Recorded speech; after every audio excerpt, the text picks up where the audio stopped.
성격이 진짜 중요한 것 같습니다. 술 먹고 맨날 저 난리 피우면은. 근데 여러분, 술 먹고 맨날 난리 피우는 사람이 여기 국제부부 남편도 예고편에 보니까 술 먹고 뭐 책상 치고 테이블 치고 난리 치더만. 국제부부도 여러분들 얘기할 게 꽤 많습니다. 국제부부는 소개로 만났어요. 이 부부가 소개로 만났대요. 소개로. 여자분의 문제는 욕을 많이 한다. 남자분의 문제는 짠돌이다. 이렇게 있는데 남자분이 짠돌이어도 너무 짠돌이야. 구질구질하게 아끼는 것보다는 차라리 주말 알바를 하든 일을 더해서 벌이를 늘리는 게 낫지 않나요? 근데 보통 이렇게 짠돌이인 분들은 벌이를 더 늘리는 것보다는 더 아끼는 걸 더 선택하죠. 벌이를 더 늘리는 것보다는. 보일러 고장났다고 거짓말을 2년이나 한 거 진짜 아니긴 해요. 네, 여러분, 저는 아무리 돈을 아껴도 그렇지 우리나라가 러시아보다 더 추운 거 아시죠? 겨울에. 근데 동남아 열대 기후 습하고 더운 나라에서 살다 온 사람을 결혼해서 우리나라로 데리고 오더니 2년 동안 보일러가 고장났다고 거짓말하고 추운데 난방이나 이런 거 안 틀고 옷 껴입으라고 그러고 그렇게 2년 동안 살았대요. 작년 재작년 진짜 추웠거든요. 난방을 안 틀고 버틸 수가 없을 정도로. 그리고 잘 때 옷을 껴입으면 잠을 편히 못 자잖아요. 근데 이 부부 같은 경우는 남자가 보일러 고장났다고 거짓말하는 바람에 그냥 막 옷을 껴입고 그렇게 잔 거야. 잠도 편히 못 잤을 거 아니야. 여기 국제부부는 여자분은 베트남 여자, 결혼 4년 차고 지금 아이가 없다고 합니다. 남자가 신청했대요. 여자분이 신청했을 것 같은데 반전으로 남자가 신청한 거였어. 여자분이 지금 23살이거든요. 근데 결혼 4년 차잖아요. 거의 고등학교 졸업하자마자 이 남자하고 결혼한 거예요. 이 남자는 여자하고 빨리 결혼하고 싶어가지고 한국에 빨리 데려오려고 어린 나이에 결혼했다고 합니다. 근데 이혼수녀 캠프를 생각보다 많은 분들이 돈 벌려고 출연료가 막 1,000만 원 넘는다고 하니까 돈 벌려고 이렇게 신청했다고 생각하는 분들도 있을 수 있는데 그렇기에는 너무 리얼해요. 물론 출연료를 받고 그런 것도 있겠지만은 근데 여러분 다시 생각해보니까 이 남자 성향상 출연료 때문에 나왔을 수도 있겠다. 이 남자가 신축 아파트로 이사하려고 잔금 치르려고 이렇게 하려고 하는데 돈이 되게 모자라다고 하거든요. 그래서 아파트 잔금 내려고 그래서 나온 것 같아. 그런 것도 있겠어. 이 남자라면 그렇게 했을 것 같아요. 이 남자라면. 이 국제부부가 하는 그런 것들이 허위거나 뭐 둘이 연기한다거나 그런 건 아닐 거라 생각해요. 그냥 둘의 진짜 모습이 나오는 거죠. 여자가 아이폰이 핸드폰 세대라고 해서 놀렸습니다. 핸드폰이 이제 3번 바꾼 거예요. 3번. 4년인가? 그때 동안 핸드폰이 새로 나올 때마다 바꿔가지고 쓰던 거는 오빠들 주고 오빠가 또 3명 있다고 하더라고요. 근데 여기서 이 여자분의 문제점이 있는데 이 여자분이 너무 어릴 때 결혼하고 하는 근데 원래 동남아 쪽에 그런 것도 있는 것 같아요. 독립이 안 돼요. 온 가족이 한 공동체로 같이 가. 동남아 분들하고 국제 결혼하시는 분 보면은 거의 항상 공통적인 게 뭐냐면 여자들이 친정에다가 돈을 매달 보내가지고 친정 식구들을 먹여 살려요. 공통적이야. 공통적 그게. 남자들이 벌어온 돈을 일부 받아서 계속 그 돈을 베트남이나 필리핀, 태국 이런 데로 송금하는 거야. 그렇게 해서 살더라고. 대신에 본인은 한국까지 와가지고 이 남자랑 살고. 저는 정말 국제 결혼에 정말 안 좋은 점이라 생각하거든요. 동남아에 있는 여자들하고 결혼하는 게 거의 예외가 없이 항상 그래요. 여자들이 친정에다가 돈 보내는 게 바빠. 용용님께서 친척 동생도 동남아 국제 결혼인데 그 부분으로 문제 많습니다. 이 여자가 계속 이렇게 한국에서 있으면서 남편하고 잘 살면 모르는데 옛날에 여러분 영화로도 몇 번 그런 게 있었거든요. 영화 소재로도. 이 베트남 신부가 도망가요. 기와시험 통과하고 한국인이 되고 시민권 얻고 하면은 그때는 도망가. 그래가지고 베트남에 있는 남자친구 데리고 와서 베트남에 있는 남자친구랑 같이 살고. 약간 되게 이슈였어요. 요즘에는 그게 너무 흔해서 그런 건지 어느 정도 이제 문제가 사그라들어서 그런지 모르겠는데 베트남 국제결혼, 베트남뿐만 아니라 뭐 동남아 쪽 그 국제결혼으로 이렇게 해가지고 문제되는 경우가 되게 허다합니다. 결혼하고 나서 애기 안 생기게 피임약도 먹을 거예요. 그러니까 애기가 안 생긴 거 아닐까요? 제 생각에도 그래요. 이 여자가 결혼했는데 4년 동안 지금 애가 안 생긴 거잖아요. 그 여자가 피임약 먹나 봐. 진짜 뭐 도망갈 각 보고 있나? 물론 남자가 문제가 없는 거 아니지만은 여자도 정말 좀 문제가 많다는 거죠. 정말 이 남자를 이용해서 일단은 내가 한국에 왔으니까 한국에서 시민권 따면은 빨리 도망가야지. 그래서 임신하지 않으려고. 그래서 4년 동안 임신을 안 하고 있나. 그런 생각이 듭니다. 왜냐면은 여자가 이렇게 나이가 어릴 때는 더 임신이 잘 되잖아요. 근데 4년 동안 신혼인데도 임신이 안 된다는 거는 임신을 안 했다는 거는 서로 관계를 안 한다거나 아니면 여자가 피임약을 먹는다거나 뭐 그런 거 아니겠습니까? 친척 형도 베트남 여자분이하고 결혼했는데 아들내미 이번에 연대 갔어요. 똘똘하고 공부도 잘하고 잘 컸습니다. 잘 사는 경우도 있어요. 물론 100% 다 불행하다는 건 아니죠. 근데 그렇게 도망가는 경우도 엄청 많다. 국제결혼에서 성공하는 케이스도 있겠지만은 국제결혼에서 실패하는 케이스는 생각보다 이제 조명이 안 되잖아요. 안 좋은 경우가 경우가 정말 많아요. 안 좋은 경우가. 남자는 결혼에 후회가 없다 하고 여자는 이혼하고 싶다고 이렇게 얘기하고 있거든요. 근데 이혼 수녀 캠프에 신청한 사람이 남자거든요. 그 남자는 출연료 벌려고 나왔나봐요. 보자님께서 제가 볼 때는 100% 이혼한다고 하는데, 일단은 저도 이 부부도 얼마나 오래 갈까. 신축 아파트 간다 해도 제 생각에는 뭐 결국에는 장기적으로 봤을 때는 이 부부도 이혼하지 않을까라고 생각하고 있어요. 왜냐면은 이 여자분이 이 남자분에 대한 존중이 없어요. 둘이 합치면은 여자분이 250 벌고 남자분이 5, 600 벌어가지고 평균 한 750 이상 소득이 있다고 하더라고요. 근데 여자가 전혀 남자분에 대한 존중도 없고 기와하고 이제 시민권이 나오면은 좀 도망각을 보고 있는 것 같아. 남자 700에 여자 250이면은 보일러 켜도 될 것 같아요. 그러니까 둘이 합쳐서 750인데, 근데도 이제 보일러 안 켜는 거는 신축 아파트 이사하려고, 신축 아파트 이사하려면은 이제 그렇게 해야 되니까, 그래서 이렇게 남자분이 기를 쓰고 돈을 아끼는 것 같습니다. 근데 보통 이렇게 돈을 아끼는 분들은 되게 가정 환경이 내가 돈이 없이 살아봤기 때문에 그거에 대한 트라우마 때문에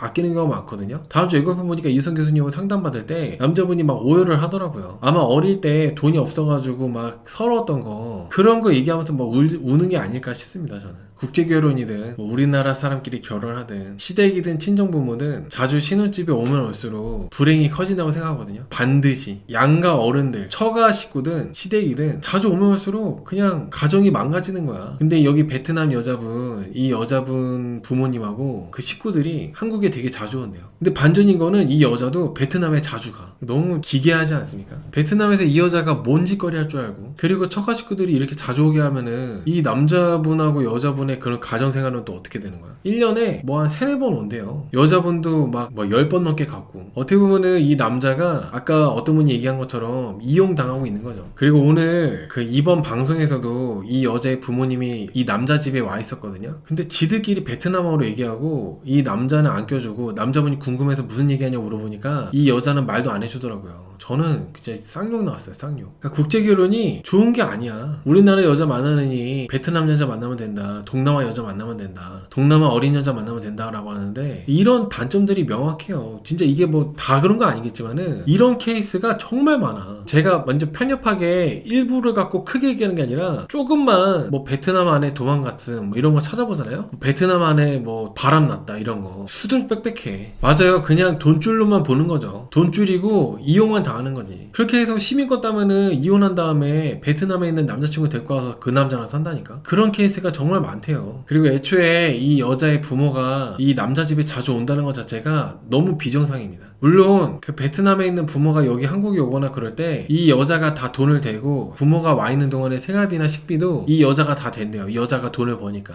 근데 문제는 그렇게 가족들이 오고 하는데 돈을 다 쓰고, 그리고 부모가 이제 외국에 있을 때, 부모가 베트남에 현지 있을 때도 돈을 보내고, 많게는 100만원, 적게는 50만원, 그렇게 해가지고 조카까지도 이렇게 용돈 보내고 그러고 있대요. 거의 이 여자가 버는 돈은 전부 다 그렇게 돈이 나가는 거죠. 남자는 그게 불만이에요. 여자가 버는 돈도 아파트 이렇게 같이 살 때 같이 합쳐가지고 해주기 바라는데, 최소 이제 1억이 필요한데 여자가 3천 정도는 해주기 바라는데 여자분은 돈을 안 모으고 오히려 남자한테 돈을 빌리고 있다고. 그래서 빌린 돈이 지금 600 정도 된다고 합니다. 이 여자하고 남자하고 지금 경제권이 각자 관리하고 있거든요. 서로 따로따로 관리하고 있는데, 여자분 이제 돈이 부족하니까 자꾸 베트남에다가 50만원 100만원 보내고 1년에 뭐 두세 번씩 부모님 올 때마다 돈 쓰고 하다 보니까 돈이 없대요. 그래서 남편한테 계속 돈을 빌리는 거지. 근데 남편은 계속 돈을 모아가지고 잔금 치러야 되는데 와이프가 돈을 빌려가고 하니까 그것 때문에 이제 트러블 나가지고 자꾸 싸우더라고요. 애초에 아무리 어리다 하더라도 결혼했으면은 부모랑 연을 끊는 것 같지는 아니더라도 독립적으로 살아야 되는데, 너무 이 여자가 결혼했는데도 막 1년에 막 10번 넘게 베트남에 가고, 부모도 막 자주 1년에 두세 번씩 오고, 저는 좀 미래가 없다 봐요. 7천만 원 결혼할 때 다 썼다고 하잖아요. 맞아요. 근데 이 여자가 남편이 그렇게 돈 쓴 거에 대해서도 별로 큰 돈도 아닌데 생색내지 말라고 막 오히려 고마워하지도 않는데요. 그래서 이 남자가, 여자가 고마워하지 않다 보니까 내가 이 여자한테 돈을 쓰는 게 뭐 아깝다, 그래서 막 더 아끼게 된다, 이렇게 얘기하더라고. 그리고 베트남 부모님, 여자 쪽 부모님이 왔을 때도 자기가 돈을 안 쓰는 이유가, 내가 돈을 써도 여자가 고마워하지 않기 때문에 안 쓴다고 하는데, 이따가 얘기할 거지만은 이 여자의 부모와 그리고 여자가 버는 돈이 다 베트남에 간다는 거, 그거는 정말 치명적인 단점이라 생각해요. 한국 올 때 비행기 값도 여자가 다 된다고 합니다. 아, 천사님께서 한국 여자 재혼 상대 국적 1위가 베트남이에요? 베트남 여자가 한국 국적 따고 이혼한 다음에 베트남 남자랑 결혼해서? 아 진짜요? 설마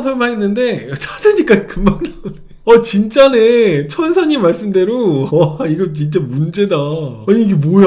아니, 너무, 이런 개 같은 경우가 어딨어? 완전 베트남 멀티되고 있네, 대한민국이. 아니, 이거 기사 보니까 이따가 남편분도 짠돌이라 가지고 문제가 많으니까 남편분에 대한 문제점도 얘기하려고 했는데, 기사 보니까 너무 충격적이네. 그러니까 한국 여자로 이제 둔갑한 다음에 베트남 남자로 불러와가지고 베트남 남자랑 재혼한다는 거 아니야. 이런 진짜 개 같은 경우가 어디냐. 완전 베트남 남자 희한한 여자네. 베트남 여자들이. 그것도 모르고 우리나라 그 순진한 남자들은 또 베트남 여자 어리고 좋다고 막 그 여자랑 결혼해가지고 돈이랑 쓰기랑 다 빼준 다음에 나중에 이제 그 시민권 따면은 또 이혼 당한 다음에 와이프는 또 베트남 남자랑 재혼해서 살고. 진짜 이런 개똥 같은 개쓰레 같은 현상이 있네요. 이런 게. 이거 좀 내용 갖고 와볼게요. 베트남 남자하고 결혼한 한국 여자 대부분이 원래 국적이 베트남이다. 이거 기사가 있는 거예요. 중앙일보. 어디 뭐 동네 신문도 아니고 베트남 남자하고 재혼한 한국 여자 대부분이 원래 국적이 베트남이다. 우리나라 여자가 베트남 남자랑 결혼할 리가 없잖아. 재혼할 리가 없잖아. 베트남 남성과 재혼하는 현상이 나타난 까닭은 뭘까? 결론부터 말하자면 재혼한 여성의 원래 국적은 대부분 베트남이었다. 2022년 베트남 남성과 재혼한 한국 여성 556명 가운데 428명이 기와 한국인이었다. 482명 중 식별할 수 있는 2명을 제외하고 나머지 전원이 원래 국적이 베트남이었다. 통계청 관리자는 원래 베트남 국적을 가진 여성이 한국인 남성과 결혼하고 기여한 뒤에 이혼하고, 그러니까 위장결혼 완전히. 그러니까 그 남편 한국 남자 이용을 한 거죠. 결혼하고 기여한 뒤에 이혼하고 베트남 남자와 재혼한 경우가 많은 것으로 보인다고 추정했다. 박연관 한국외대 외국 베트남어학과 교수는 베트남에서 한국으로 시집왔다가 기여하고 이혼한 여성들은 다시 베트남으로 돌아가려고 하지 않는다. 한편 한국에 노동 인력으로 들어왔다가 정착하려고 하는 베트남 남성들이 많아졌다. 둘 사이의 수요가 맞춰떨어져서 베트남에서 기여한 한국 여성과 베트남 남성의 재혼으로 이어진 것이라고 분석됐다. 베트남 여성과 국제결혼이 문화 차이가 커서 힘들다고 하는데, 저는 이번에 국제결혼 이 여자분이 나이가 어려서 그래서 엄마 아빠 자주 보려고 그러고 베트남 자주 가고 나이가 어려서 그런다고 생각하잖아요. 오히려 그 나라 문화인 거죠. 베트남이라는 나라 문화. 그리고 딸이 시집 갔으니까 딸이 베트남에 얼마씩 보내야 된다. 그런 것들. 그런 게 이제 그냥 그 나라의 문화라서 이거를 이제 받아들이지 못하면은 살 수가 없는 거지. 온 식구가 엉겨붙어서 징글징글 할 것 같아요. 근데 딱 온 식구가 엉겨붙어 있어요. 근데 이게 그러면은 남편을 좀 존중해주고 대우하는 게 좀 있으면 좋은데, 남편을 오히려 왕따 시키니까, 남편을 따돌리고 그 베트남어를 못하는 남편을 그렇게 소외시키니까 저는 그게 너무 못돼 보이더라고요. 진태현 씨도 분노해서 정말 저거는 철없고 너무 좀 지나치다고 하더라고. 근데 이 여자는 막 웃고 있어요. 지 혼자 낄낄대고 있어. 남편이 혼자 당하고 어쩔 줄 몰라 하고 자기가 말하는 거 못 알아듣고 자기가 이제 부모님하고 베트남어로 얘기해서 남편이 소외당하는 게 너무 재밌는 거야. 개쓰레 같은 경우죠. 그리고 그 자기 부모 앞에서 남편을 완전 무시하는 정도가 아니라 남편을 완전 그냥 남편한테 짜증내고 화내요. 그리고 남편한테 얘기를 안 해주는 게 무슨 얘기인지 남편이 물어보잖아요. 베트남어로 얘기하니까 못 알아들어가지고. 얘기 안 해주는 이유가 남편이 모르는 사람 얘기하는 거라서 얘기 안 해주는 거고, 그리고 통역이 귀찮대요. 통역해주기 귀찮아서 안 해주는 거래.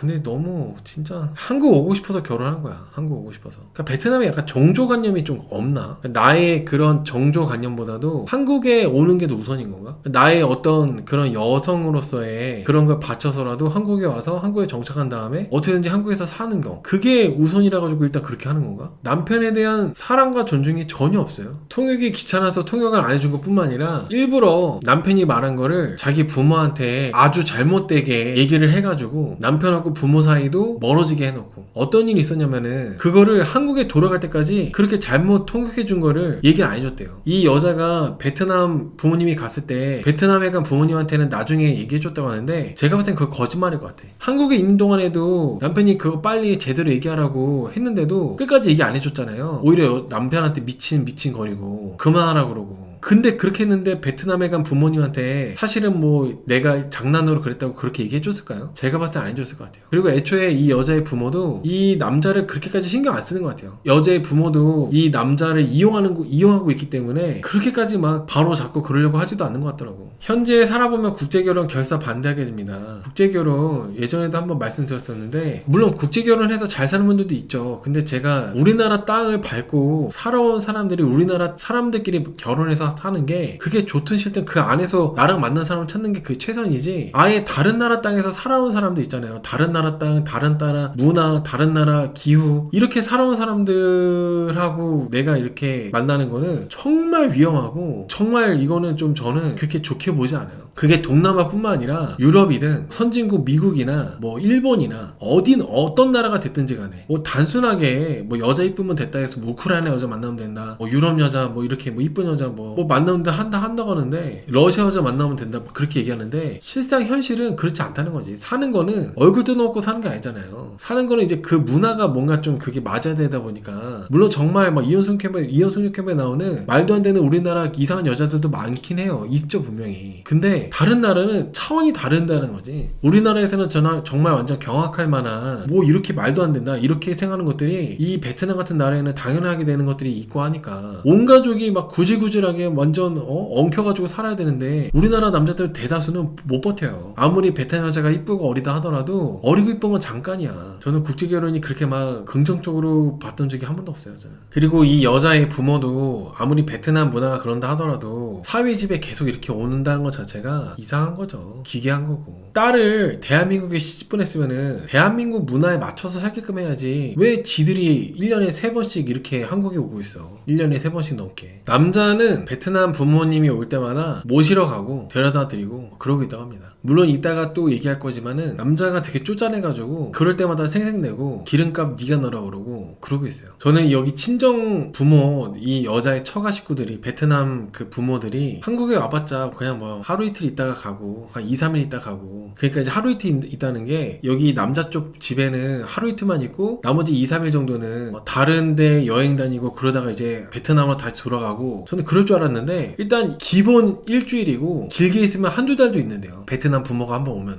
기본 일주일, 길게 있으면은 한두 달 사는 거는 거의 모시고 사는 거 아니에요? 지금 이제 결혼 4년 차인데 한번 오면은 기본 한두 달 있는 거야. 최소 일주일. 그러니까 집이라도 넣으면 몰라. 집도 좁은데 계속 그렇게 사는 거예요. 남자가 이상해질 것 같기도 해. 이런 환경에서는. 와서 일도 하고 가는데 뭘요? 라고 하시는데, 와서 일을 뭘 해? 여러분 이거 아셔야 돼요. 일을 해달라고 했어? 내가 부탁을 했나? 이 남자가 좀 와가지고 일 좀 해달라고 부탁했나요? 그리고 반대 입장이 돼서 이 남자 쪽 부모가 계속 신혼집에 와. 그럼 이 여자는 일단 괜찮다고 했는데, 상관없다고 했는데 그게 안 좋다는 거예요. 안 겪어봤기 때문에 말도 안 된다는 겁니다. 여자분 빚 700은 뭘까요? 빚 700인가요? 빚 600 아니에요? 6? 남자한테 돈을 600만 원 빌렸대요. 돈이 없어가지고. 계속 베트남에 보내고, 그리고 지 부모들 한국에 오면은 돈 쓰고 그러느라고 남자한테 600 빌려서 빚이 600이라는 거 아니야? 근데 여러분 가만 보면은 우리나라 남자분들 중에 꽤 많은 분들이 여자분들이 빚이 있으면은 안 된다 뭐 이렇게 많이들 하잖아요. 근데 국제 결혼할 때 베트남 여자는 괜찮아? 너무 별론데? 차라리 우리나라 여자를 만나. 동남아 여자한테 등골 다 빨려가지고 이렇게 하느니 차라리 우리나라 여자를 좀 만나는 게 낫지. 여러분 저는 결혼을 하게 되면은 내 집은 내 와이프하고 내 남편하고 사는 나의 집은 나하고 내 남편의 영역이야. 그거는 시댁 식구가 됐든 뭐 매제 제부가 됐든 내 여동생의 남편이 됐든 누가 됐든 친동생이 됐든 부모님이 됐든 함부로 나의 허락 없이 올 수 없는 그런 공간이에요. 근데 그거를 내 집처럼 다른 사람들이 왔다 갔다 하고 그런 거는 내 영역 자체가 없어지는 거고, 그렇게 해서는 뭐가 잘 풀릴 수가 없어요. 내 영역이 분명하게 있어야 돼요. 특히나 결혼했다면은 그 누구도 침범할 수 없는, 내가 허락해야만 들어올 수 있는 나의 영역, 그게 이제 나의 집인 건데, 이 남자분은 그런 걸 아예 못하고 있어요. 나이가 어리더라도 그런 건 최소한의 기본적인 거라서 해야 되는 건데, 이 남자분은 너무 그런 것들을 못하더라고. 우리나라 여자가 안 만나줘서 못 만난 거 아닐까요? 보통은 국제결혼 하는 분들은 우리나라 여자들이랑 못 만나다 보니까 국제결혼 하는 케이스도 많은데, 근데 그러기에는 이 남자분이 뭐 잘생기고 그런 건 아니지만은 정말 어린 나이에 결혼했어요. 완전 어린 나이에. 여자분이 20살, 19살에 결혼하고, 이 남자분이 여자분보다 나이가 몇 살 많더라? 4살 많나? 6살 많아요? 아, 그러면 26에 결혼했구나. 우리나라 여자 못 만나가지고 결혼했다고 보기에는 좀 빨리 결혼해서 좀 애매해요.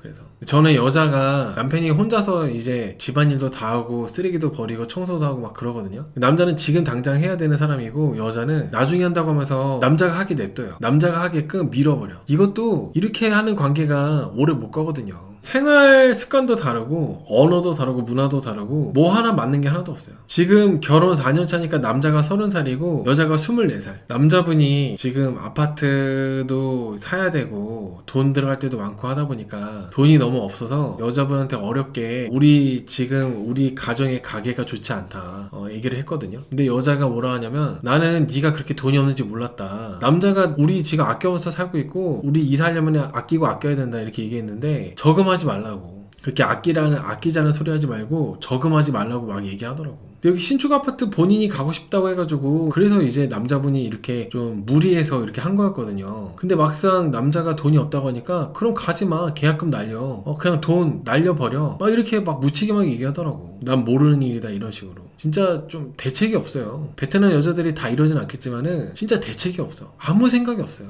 오직 아이폰 사고 화장품 사고 지 부모 한국에 언제 오나 그리고 나는 베트남 언제 가나 그것만 신경 쓰고 있는 거야. 한국인의 눈높이로 본다면은 기본 베이스가 세상 게으릅니다. 날씨가 더운 나라일수록 그렇습니다. 맞아요. 그렇긴 해요. 원래 동남아 쪽 분들이 날씨가 덥다 보니까 우리나라 사람들보다 많이 게을러. 그거는 확실해. 남자는 10,000원도 벌벌 떨면서 계속 아끼는데 여자는 뭐 올리브영 한번 가면은 15만원씩 긁고 막 그렇게 살고 있더라고요. 남자 말대로 계속 조금씩 저금을 해야 그래야 겨우겨우 신축 아파트를 이사할 수 있을까 말까 하는데 여자가 도와주질 않아가지고 남자분이 상당히 지금 예민해져 있는 상태긴 합니다. 지금 현재가. 신축 아파트 가려고 남자가 어느 정도로 돈을 아끼냐면은 한번 돈을 쓰게 되면은 굶는데요. 내가 하루에 얼마 쓰기로 한 금액보다 초과되면은 그냥 굶어버린대. 남자는 어떻게 해서든지 이 여자랑 신축 아파트 가서 살고 싶어가지고 결혼 생활이 지금은 별로 좋지 않지만은 이사를 하게 되면은 좋아질 거라고 희망이 가득해서 그래서 계속 그렇게 노력을 하는 것 같아요. 근데 그에 비해서 이 여자분은 별로 그런 마음도 전혀 없고 돈이 없는 네가 문제다, 네 탓이다, 좀 그러고 있습니다.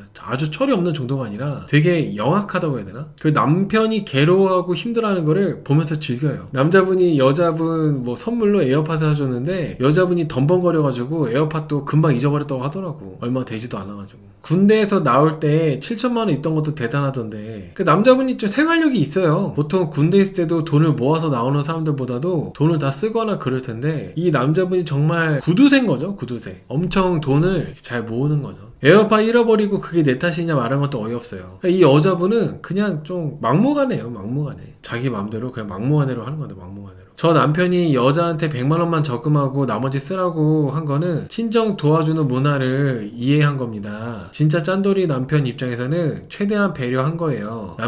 남편도 베트남 자주 왔다 갔다 하니까 현지 사정을 잘 알 거고 평균 12시간, 13시간 공장이나 식당 서빙하면은 평균 월급이 800만에서 1000만 동이면 45만에서 55만원인데 와이프가 저렇게 쓰고 살 수 있는 거를 이해할 수가 없을 거예요. 왜 사람은 이해를 해주고 배려를 해주면은 끝이 없을까? 고마워해야 되는데 고마워하긴커녕 왜 그거를 당연하게 생각하고 그럴까? 사람의 본성일까요? 남편이 분명히 배려해주는 부분도 있고 여자분 입장에서 고마워해야 되는 부분도 있는데 항상 이런 거 보다 보면은 오히려 그런 것들이 이용해 먹으려고 그러고 호의가 권리가 되고 그렇게 되더라고요. 특히 여자분은 돈을 그렇게 친정에 보내고 본인도 돈 쓰고 돈이 없어가지고 남편한테 600만원 빌리고 이런 것들이 시민권 획득하면은 이혼하려고 마음 먹고 이렇게 막 나가나? 이런 생각이 막 드네. 시민권 따면 도망가려고? 이 베트남 여자가 지금 저금이 싫어요. 지금 나한테 돈 쓰는 게 좋아요. 지금 나한테 쓰라고 이거 같아요. 근데 이 여자가 신축 아파트 가고 싶다 해가지고 신축 아파트 무리하게 계약을 한 거잖아요. 근데 신축 아파트를 지금 이제 못 가게 되면은 그 계약금 다 날리는 거 아니야. 이 여자 때문에 그렇게 해가지고 길을 쓰고 허리띠 졸라매고 사는 건데 지금 나한테 쓰라고 하는 것 자체가 이 여자가 그거 이해 못할 정도로 멍청하지 않을 텐데 쥐어 짜는 느낌? 너 분명히 돈이 있겠지. 너가 돈을 좀 버니까 이 정도는 나한테 네가 무리해서라도 해주겠지. 맞춰주겠지. 빌려주겠지. 이런 생각인 것 같아요. 그냥 대책 없이. 아이폰을 한국에서 사는 동안에 결혼생활 4년인가 했잖아요. 근데 아이폰을 3번이나 바꿨어. 저 핸드폰 이번에 바꾼 게 거의 뭐 6년인가 7년 만에 바꾼 거거든요. 근데 아이폰을 거의 1년에 한 번씩 바꾼 다음에 쓰던 거는 그 베트남에 있는 오빠들한테 보낸대요. 완전 이 남자랑 왜 결혼한 거야? 귀화 시험 테스트 합격하고 이민 시민권 획득하면은 서정훈 씨하고 박하선 씨가 농담처럼 뭐 어떻게 될지 모른다고 막 한 건데 진짜 어떻게 될지 모를 수 있어요. 이 여자 하는 행동들 보면은 그 나이가 지금 워낙 어리고 애도 없기 때문에 쉽지 않아. 그리고 이 여자도 남자한테 은연중에 계속 그 티를 내요. 뭐 내가 사라질 수도 있다 뭐 이렇다 저렇다. 그리고 지금 계속 이혼하고 싶다 그러고 일 터지면 여자는 본국으로 떠나면 그만입니다. 남자는 뒤집어 쓰는 거고 신축 아파트 들어가려면은 대출 받아야 되는데 4% 이상의 30년이면 월 300, 400 갚아야 되는데 남자도 못 났어요. 맞아요. 요즘 또 금리도 올랐죠. 근데 이 남자는 그냥 여자만 보고 이 여자가 이제 이혼하자는 얘기를 자주 한대요. 그래서 이 여자는 이혼하기 싫어가지고 어떻게든지 막 쩔쩔매고 있는 건데 오히려 거기에 묶이다 보니까 남자가 이러지도 못하고 저러지도 못하고 돈은 돈대로 날리고 이렇게 망가져 가는 것 같습니다. 망가져 가는 거. 그러니까 여자 때문에 다 바보가 되고 망가지는 것 같아요. 여자는 남자가 너무 계산적이고 너무 아끼고 저금하고 그러니까 그것 때문에 답답해가지고 못 산다고 합니다. 같이 못 살겠다고. 그래서 이혼을 너무 하고 싶대요.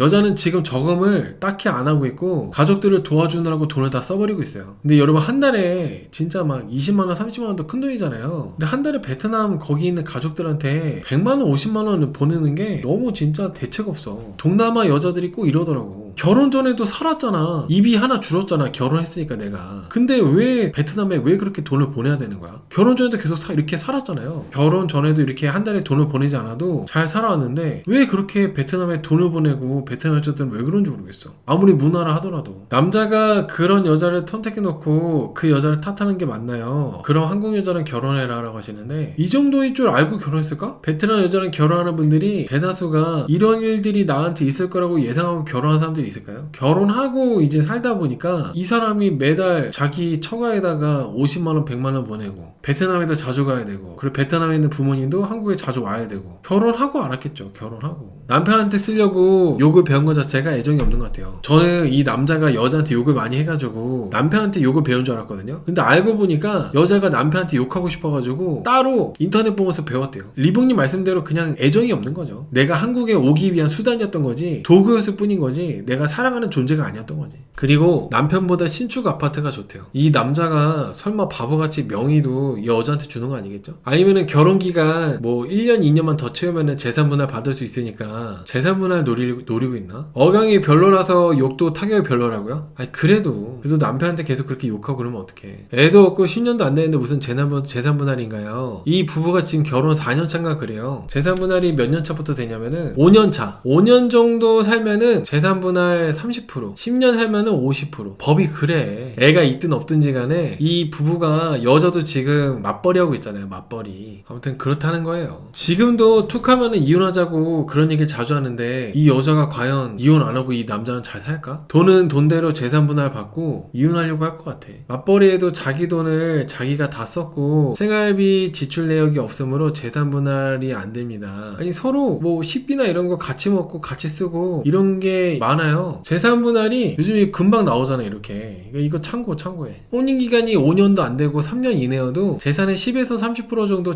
분할이 되고 혼인기간이 5년 이내라면은 30에서 50% 수준으로 재산 분할이 되고 10년 이상이면은 상황에 따라 절반 이상 분할도 되고 법이 이렇다니까 왜 자꾸 그래? 그리고 재산에 기여하는 정도에 따라서 재산 분할 하지만은 여자분이 경제적으로 활동을 안 한다 하더라도 그래도 재산 분할을 해요. 경제활동을 안 해도 재산 분할해. 여자분이 돈을 안 벌었어도 결혼 기간에 따라서 재산 분할을 합니다. 그러니까 가사 있으면 같이 산 기간에 따라서 분할한다니까. 아무튼 그것도 좀 가능성이 있겠다 싶다는 거죠. 그러니까 이혼할 때 여자가 이렇게 이혼할 때 만약 이혼을 하게 되면은 그리고 이제 조정할 때 재산 분할 그걸 이제 변호사들하고 상의하잖아요. 그때 이 여자분의 의도와 여자분의 그런 것들이 많이 나올 것 같아요.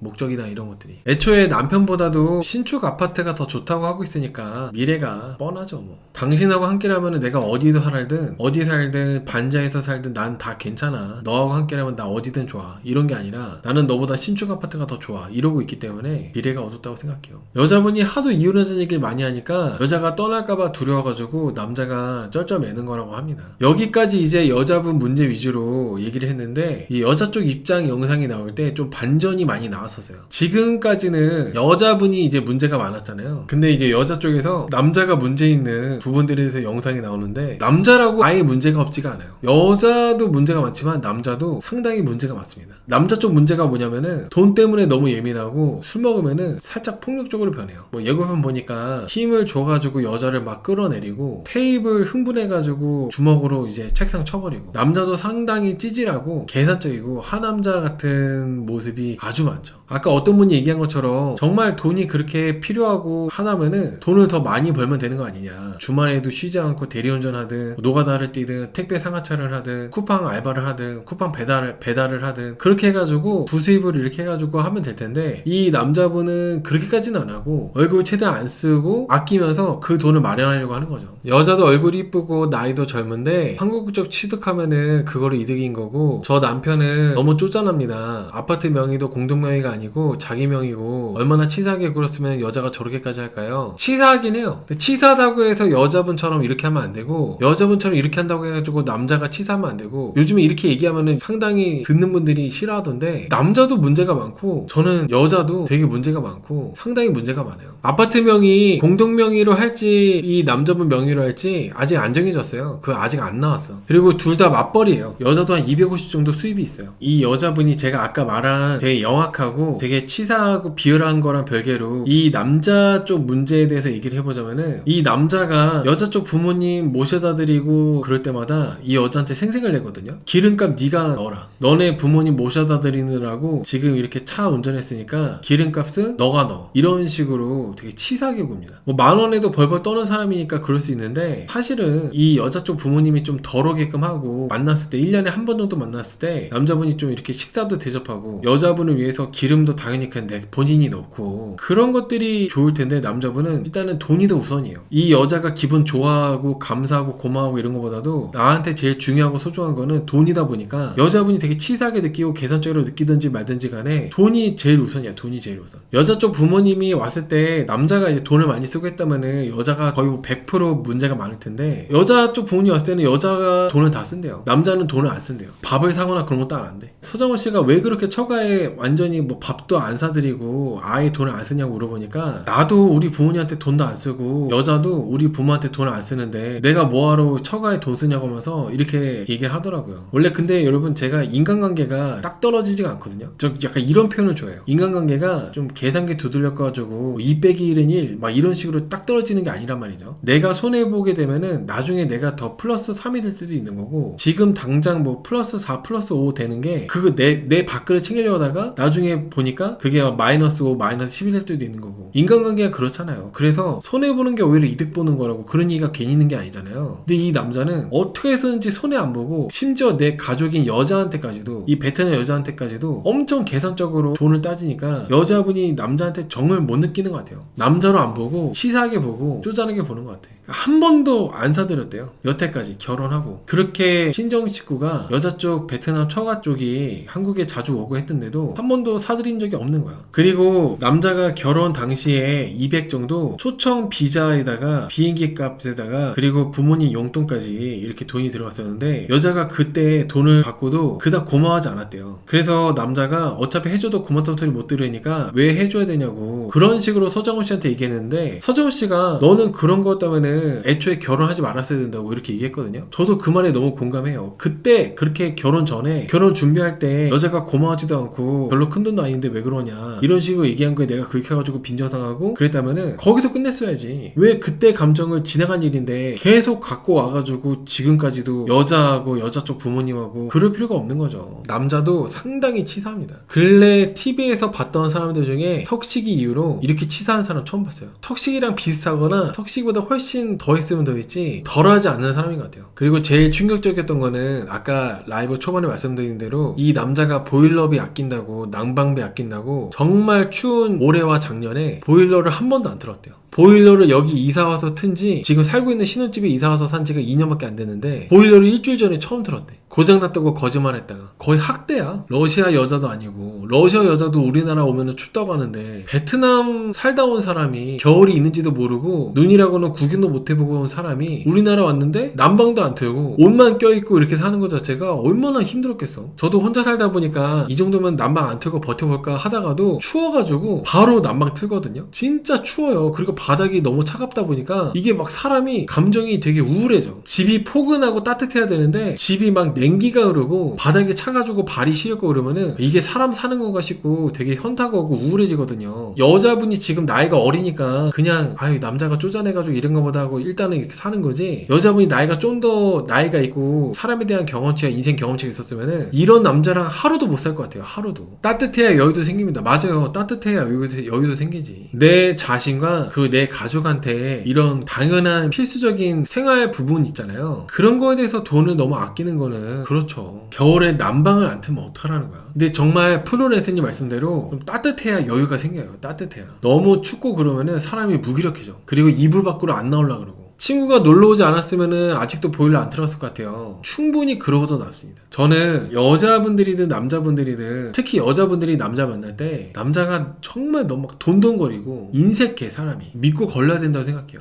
허세 부리는 사람보다도 더 걸려야 되는 사람이 인색한 사람. 돈에 인색한 사람이 다른 데 인색 안 한 사람이 없어요. 보통 돈에도 인색한 사람이 다른 데도 인색해. 다정하지도 않을 뿐더러 사람 자체가 되게 치사하고 옹졸하고 그러기 때문에 정말 이제 믿고 걸려야 되는 존재가 인색한 사람. 완전히 그냥 돈돈거리는 사람. 이렇게 턱식이나 여기 나오는 국제부부 남자들 같이 이렇게 치사하고 좀 쪼잔한 사람들 같은 경우는 공통적으로 있는 게 뭐냐면 본인이 이렇게 돈을 아끼는 거에 대해서 자부심이 되게 커요. 내가 내 돈 주고 커피 사 먹는 것보다 내가 커피를 내 돈 주고 안 사 먹으니까 나만 안 사 먹는 게 같이 일하는 사람들이 불편해가지고 다른 사람들이 나한테 커피를 사줘. 거기서 희열을 느끼는 거 있잖아요. 그런 치사함. 그런 데서 자부심을 느끼는 거예요. 아싸 나 돈 벌었다. 나 공짜로 커피 얻어먹었으니까 커피값이 5,000원이면은 5,000원 벌었다. 이런 식으로 생각하는 거 아니겠어? 남편은 와이프한테 보일러도 안 틀어주고 장인장모 모시러 갈 때도 톨비 기름값도 아까워하는데 왜 살까요? 자기 자신을 알아서 한국 여자랑은 결혼 못할 것 같고 아예 말 안 통하는 여자랑 결혼하면 고분고분 할 거라 생각했었을까요? 한국 여자랑은 결혼 못할 것 같고 말 안 통하는 여자랑 결혼하면 고분고분 할 거라 생각했었던 것 같아요. 맘스님께서 정확하게 간파하신 것 같아요. 자기가 짠돌이라는 거에 혼자 살면서 그러는 거 누가 아무도 뭐라 안 해요. 근데 결혼하고 나서 이렇게 짠돌이처럼 이러는 게 적당히 내가 아파트 이사해야 되니까 그 돈을 모으기 위해서 이제 돈을 모으는 건 괜찮아. 근데 그걸 넘어서가지고 이거는 너무 짠돌이잖아요.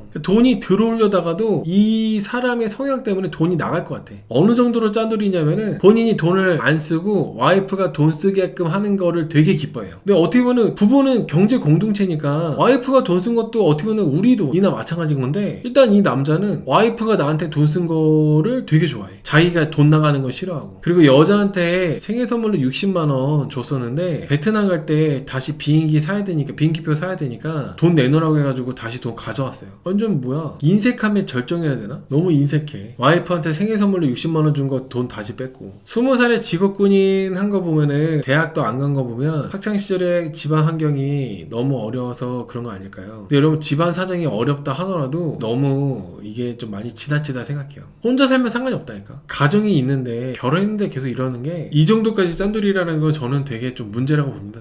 저 남자는 여자가 떠날 걸 두려우면서도 왜 저렇게 쪼잔해 볼까요? 저는 사람의 천성이라고 생각합니다. 천성. 여러분 저도 제 천성이 있잖아요. 차단시킬 때 욕하지 말아야지, 욱하지 말아야지 이런 거. 근데 천성이 있다 보니까 잘 안 돼. 이 남자도 본인이 되게 치사할 정도로 쪼잔하다는 걸 모르지 않을 텐데 그 사람의 천성이다 보니까 본인이 알면서도 못 고치는 거라는 생각이 들어요. 이 남자도 자기가 치사하고 옹졸하고 쪼잔해가지고 여자가 나랑 이혼하고 싶어하고 그런 거를 분명히 아는데 그래도 일단은 자기 천성이 그러다 보니까 그거를 못하는 거야. 천성을 어떻게 하지 못하는 것 같아요. 여자가 싫어해도 그렇게 막 하는 거죠. 뭐. 물질 없는 진심은 공허하다고. 이 남자는 상당히 공허한 사람이지 않을까. 돈이 마음이잖아요. 이 남자는 여자를 겉으로는 사랑하고 여자랑 잘 살고 싶다고 하지만은 마음이 그렇게 크지 않을 수도 있고. 그리고 이렇게 사람 자체가 그릇이 되게 좁고 작은 사람들 같은 경우는 돈이 많이 안 담겨요. 이렇게 돈돈거리면서 돈을 막 계속 아끼고 이런 사람들이 잘못된 순간의 판단으로 크게 돈을 막 엉뚱한 데다 잃고 돈을 엉뚱한 데다 쓰고 그런 경우가 되게 많거든요. 여러분 이 남자분 차가 BMW 아니었어요? 제 기억에 BMW였던 것 같은데 이 남자분 차가 아무튼 이 남자가 돈돈거리고 그러지만은 보통 이런 사람들이 자기도 스트레스 풀고 해야 되잖아요. 엉뚱한 데다가 돈을 쓰는 경우가 되게 많아요. 그쵸? 차 BMW죠. 너무 아이러니하잖아요. 제가 경제 유튜브 채널 되게 많이 보는데 경제 유튜브 채널에서 하나같이 하는 말이 뭐냐면 부일남이나 그리고 돈줄남 이분도 유튜브 채널들 대표적으로 유명한 채널들이잖아요. 경제 유튜브 채널 중에 그분들이 공통적으로 하는 말이 차가 돈 잡아먹는 하마라고. 어릴 때일수록 차는 나중에 사라. 차를 너무 어릴 때 사게 되면은 정말 인생이 비틀릴 수 있다고. 근데 이 남자분은 그렇게 돈돈거리면서 차는 BMW라는 게 되게 웃기다는 거예요. 그런 사람들이 보통 지인한테 순간 털리거나 사기당하거나 호구되거나 그렇습니다. 너무 막 돈돈거리고 그런 사람들이 진짜 그런 경우 진짜 흔해요. 여러분 근데 짠돌이 부부가 월세 50이에요? 월세 50에 산다고 했어요? 지금 살고 있는 것이 월세 50이야? 그거는 못 봤네. 못 들었네. 아 월세 50이라 나왔어요? 아, 내가 놓쳤구나. 월세 50에 BMW 보는 거 그러면? 월세 살면서 무슨 BMW 몰아. 월세 60이에요? 아, 또 월세 50이나 60이나 월세 살면서 무슨 BMW야? 할 건 다 하네. 그렇게 아낀다면서. BMW면 중고라도 2, 3천 하지 않습니까? 아무리 중고라고 하더라도 자기 주제에 맞게 돈을 너무 안 써도 안 되고 돈을 너무 써도 안 되고 주제에 맞게 적당히 잘 하면 되는데 이 남자분은 지나치다 싶을 정도로 짠놀이라서 이 남자분이 여자분한테 너무 안타깝다 이용당해서 불쌍하다 그렇게도 안 보여지는 것 같아요. 그래서 여자분들이 남자를 볼 때 가장 쉽게 이 사람이 괜찮은지 나쁜지 판가름할 수 있는 거는 돈을 어떻게 쓰는지 보는지가 되게 중요한 것 같아요. 뭐 엠빵 하자. 나 저번에 내가 돈 5만원 썼으니까 이번엔 네가 5만원 써. 이런 거 있잖아요. 그런 사람들 이제 걸러도 돼요. 계산적으로 딱 떨어지게 계산하면서 이렇게 사는 그런 사람이라면은 진짜 걸러도 된다 생각해 나는. 돈이 마음이고 물질 없는 진심은 공허하니까. 아무튼 여자는 베트남 문화를 계속 한국에서도 베트남에 있는 부모님 모시고 와서 이렇게 살라 그러고 그게 문제인 거고 이 남자는 지나치다 싶을 정도로 돈돈거리는 게 문제인 거고 여기 데이터가 말해주는 것처럼 그리고 여기 기사에서 말해주는 것처럼 아직 두 분이 어리니까 좀 전문가 상담 받으면서 잘 방향을 잡고 개선이 되면 좋을 것 같아요. 근데 만약에 개선이 안 된다면은 이 여자는 이 남자랑 이혼하고 베트남 남자랑 재혼하겠죠. 너무 돈돈거리면서 쪼잔하면은 오히려 돈이 들어오지 않습니다. 그런 남자한테 빠지는 여자가 멍청한 거예요. 이렇게 짠돌이 남자한테 빠지는 여자가 있어요? 난 한 번도 본 적이 없어. 요즘 부부 사이에 반반 문화 문제라고 합니다. 실제로 제가 이혼 변호사분들 유튜브 채널 자주 보는데 이혼하는 요즘 MZ세대 분들 신혼 이혼하는 사람들이 반반 문화 때문에 이혼하는 경우가 많대요. 요즘은 남자들이 딴 주머니 안 만든다는 게 내 돈, 네 돈, 그리고 공동비용 이렇게 한대요. 저는 그게 머리 아파요. 저는 그게 머리 아파서 그런 게 번거롭고 그래가지고 만약에 재혼하게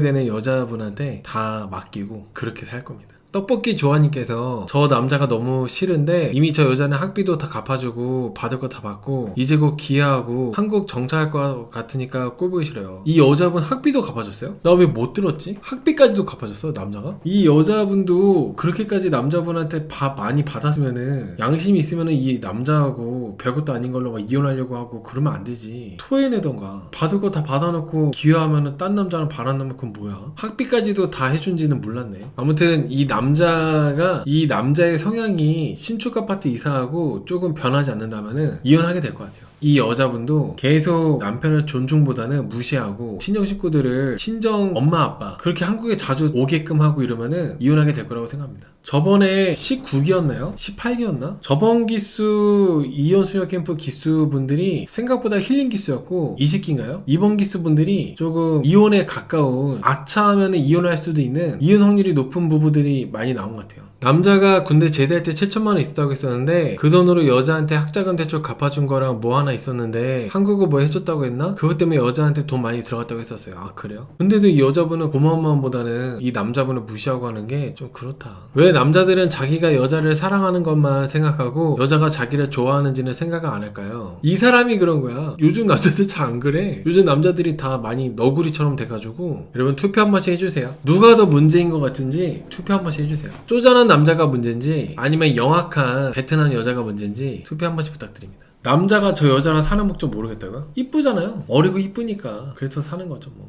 국제부부 누가 더 문제인 것 같아요. 투표해봤는데 베트남 여자가 압도적으로 많네요. 근데 저는 쪼잔한 사람이 싫어가지고 이 남자분이 더 싫어. 한국 들어갈 때 결혼 비자 받는 게 국결 업체 안 끼고는 일반인이 하기 힘듭니다. 대부분 한국 업체 끼고 현지 물가 반영이 아니라 한국 업체라는 이유만으로 비싸서 2천 정도 들어간다는 소리가 나옵니다. 그 돈을 다 남자가 부담하는 거예요. 베트남 여자랑 결혼하는 것도 쉽지가 않네. 우리나라 여자 만나는 게 낫다니까. 100% 남자가 지급해요. 국제결혼 그냥 돈으로 하는 거구만. 돈으로. 너무 리스크가 커. 우리나라 사람끼리 결혼하는 게 리스크가 없는 거 아니지만은 국제결혼은 이게 좀 그래요. 옛날에는 그런 얘기 많았거든요. 베트남 여자 국제결혼 하는 게 왜 매매혼이냐. 우리나라 여자랑 결혼할 때도 돈 많이 들은 거 똑같고 우리나라 여자랑 결혼하는 게 훨씬 더 돈 많이 들어간다. 이런 얘기들이 있었거든요. 요즘에 결혼 문화 많이 변해가지고 여자가 오히려 집이 있고 남자가 집이 없어가지고 여자 집에 들어가는 경우도 있고 집을 반반하는 문화도 되게 많이 퍼졌어요. 진짜 3년 4년 전만 하더라도 집을 마련하거나 그럴 때 뭐 반반 문화 그런 게 아니었어. 남자가 해오고 여자분이 보태더라도 정말 조금 뭐 그냥 일부 보태고 그런 건데 요즘에는 되게 많이 변했다니까. 그래서 옛날처럼 우리나라 여자랑 결혼하는 거나 뭐 베트남 여자랑 결혼하는 거나 뭐 똑같이 뭐 돈 주고 결혼하는 거 똑같다 그런 말이 이제는 안 맞아요. 요즘에 많이 변했어. 문화 자체가. 그리고 우리나라가 남녀 젠더 갈등이 한창 심할 때 여자분들이 그 시기를 보고 학습을 했어요. 그때 당시 10대 20대 분들이 fem이다 뭐다 이렇게 하면서 여자가 남자 필요 없다 이런 사상 그런 것들을 이제 쭉 보다 보니까 저렇게 하면 저렇게 살면은 사람이 망가지는구나, 저렇게 살면 미래가 없구나 학습이 돼가지고 되게 많이 좋아졌지. 그 시기 때가 암흑기였어요. 한 4년인가 5년 정도 한창 뭐 남녀 젠더 갈등 제일 심할 때 그 한 3년에서 5년 정도가 암흑기였고 지금은 되게 많이 이제 학습이 됐고 이제는 아예 그런 사상조차 이름에다 안 올리잖아요. 말도 안 하잖아. 그래서 저는 되게 많이 계속 좋아지고 있고 우리나라 여자분들만큼 또 괜찮고 현명하고 그리고 교육 수준도 높고 그런 사람들이 또 있을까. 어리고 이쁜 여자만 좋아하는 남자들은 베트남 여자가 좋을 수도 있겠죠. 근데 정말 사는 것 자체가 서로 대화가 통해야 되고 서로 생각과 문화가 맞아야 되는데 마냥 그냥 어리고 이쁜 여자만 찾게 되면은 그 어리고 이쁜 여자가 나중에 나이 되면 어떡할 거야. 그리고 어리고 이쁜 여자가 나한테 사랑도 없고 한국 와서 한국인이 되더니 시민권 따더니 도망가 버려. 그러면 어떡할 거야.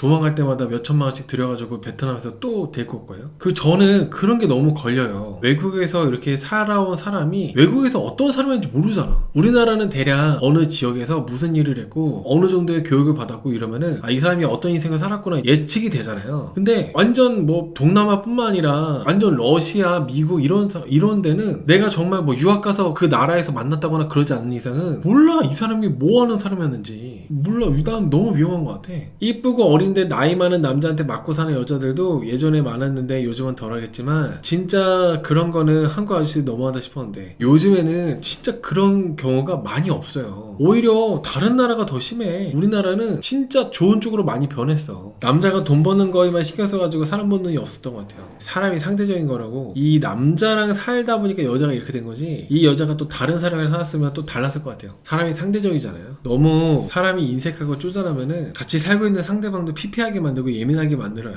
돈이 없으면 이해가 되는데 돈을 버는데 그렇게 해버리면은 같이 사는 사람이 스트레스 받죠. 어떻게 보면 결벽증이나 이런 것보다도 훨씬 더 스트레스 받는 거라 생각해요. 그 돈이. 나이도 어리지만 그것보다 남자가 너무 돈 가지고 짜증나게 하니까 질려서 화가 많아졌을 수도 있어요. 저도 그랬거든요. 정말 여러분 돈이 마음이에요. 돈이 아예 없으면은 그럴 수 있어. 이해할 수 있어. 차라리 돈이 아예 없어가지고 쓸 수가 없으면 이해할 수 있는데 지금 둘이 합쳐서 750 벌고 하는데 너무 남자가 돈 쪽으로 통제하려고 하니까 물론 이제 이사 때문에 그런다고 하더라도 지나치잖아요. 그러면은 사람이 예민해질 수밖에 없어요. 연애할 때는 이 여자의 외모에 빠져가지고 그런 거까지 파악 못했을 것 같아요. 연애할 땐 몰랐는데 결혼하고 나서 이제 좀 이 여자가 나한테 돈 말고는 딱히 원하는 게 없구나, 돈을 더 위주로 바라는구나 이렇게 생각할 것 같아요. 여자분이 너무나 어리기 때문에 여자분들도 이제 나이를 먹을수록 또 여자분이 돈도 벌고 하니까 사람들 만나고 하다 보면 또 남자분은 안목과 이상형이 바뀌잖아요. 지금도 20대 중반 정도밖에 안 되다 보니까 충분히 이제 20대 중후반이 되거나 30대쯤 되거나 아이가 지금 현재도 계속 없고 앞으로도 없을 가능성이 높기 때문에 이혼할 가능성이 되게 높다고 생각해요. 저는 이 부부도. 저런 남자랑 이혼 안 하고 살 수 있나요? 이혼 안 하고 살기 힘들죠. 둘 다 문제야. 둘 다. 기화시험 어려워요. 기화시험이 어렵고 그 내 친구 강남이라는 채널에서 강남이라는 연예인이 기화했잖아요. 일본 사람에서 한국 사람으로. 기화시험 어렵더라고. 문제도 어렵고.